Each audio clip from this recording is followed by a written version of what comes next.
இப்போ நீங்க ஸ்கிரீன்ல பாக்குற இந்த நபரை பல திரைப்படங்கள்ல நகைச்சுவை கதாபாத்திரங்கள்ல பார்த்து ரசிச்சிருப்பீங்க. ஆனா இவரு பல குடும்ப திரைப்படங்களை இயக்கிய ஒரு நல்ல இயக்குனரும் கூட. இவரு 1955 தான் பிறந்தாரு. இயக்குனரா அறிமுகமான இவரு காலத்தின் கட்டாயத்தால நகைச்சுவை நடிகரா மாறினாரு.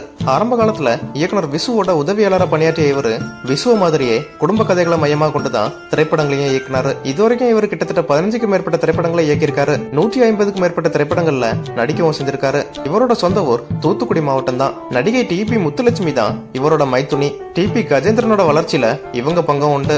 கஜேந்திரன் விசுட்ட மட்டும் இல்லாம கே பாலச்சந்தர்ட்டையும் உதவி இயக்குனரா வேலை செஞ்சிருக்காரு. 1985ல சிதம்பர ரகசியம் அப்படிங்கிற படத்துல நடிகரா அறிமுகமானாரு. 1988ல வீடு மனைவி மக்கள் அப்படிங்கிற திரைப்படத்தின் மூலமா இயக்குனரா அறிமுகமானாரு. இவரோட திரைப்படங்களுக்கு பெரிய அளவுல எந்த ஒரு செலவும் இருக்காது.